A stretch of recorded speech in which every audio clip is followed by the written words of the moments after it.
Hi, and welcome to the next video in Module 1, Discovery and Focus. Now, you've set some growth goals for your business and you've assessed your current reality. The next step is to work out exactly where to focus your energies to bridge the gap between where you are now and where you want to be. And to do that, we'll be undertaking what we call a growth potential analysis.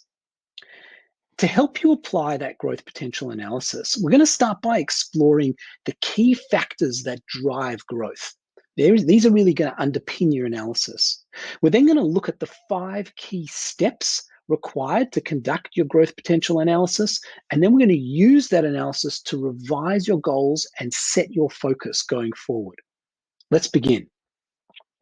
Now, to determine where to focus to achieve your growth goals, your first step is to understand the key factors that drive business growth, and in particular, e-commerce growth. When you really boil it down, there are 3 core drivers that truly underpin revenue growth. And they are, number 1, the amount of traffic you generate. This is measured by the number of visitors that come to your site.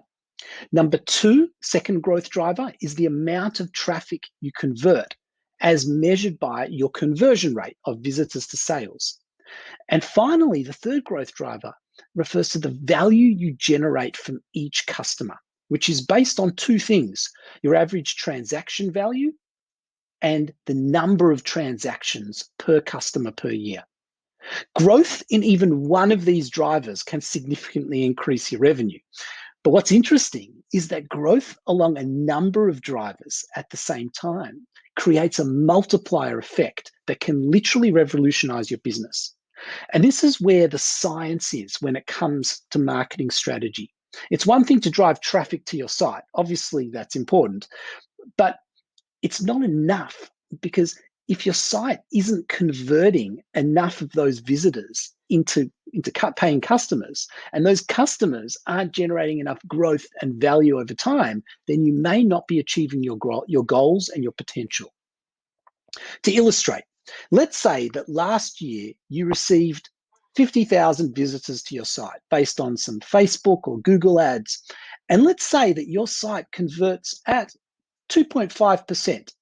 Right, so 2.5% of them are becoming paying customers, right? And that gives you 1,250 new customers for the year. Wonderful. Then let's say that your average customer spends $200 per sale, and let's say they make on average 1.5 purchases per year. That would result in total revenue of $375,000. Okay, that's what we call your baseline.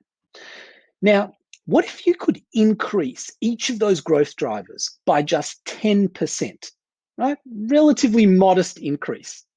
Now let's look what happens, right? So if you increase your visitors by 10%, you end up with 55,000 visitors. If you increase your conversion rate by 10%, you end up with 2.75% conversion rate, right? And 2,888 customers. If you increase your average transaction value by 10%, you then end up with $220 on average per transaction. And finally, if you increase the number of transactions per customer per year by 10%, you end up with 1.65. Now, again, that doesn't seem a lot, but when you look at the total, you've now earned over $1 million, right? That's an increase of over $600,000 from your $375,000 base.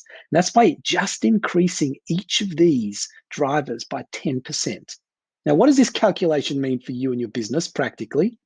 It means that if you're looking for growth, you should focus your time, energy, and resources around the growth drivers that need most help.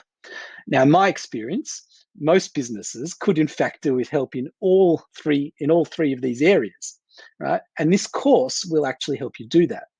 But it may be that there's one area that really sticks out for you. If so, that's probably where you should start in terms of your focus. Now, how do you conduct this kind of growth potential analysis for your business?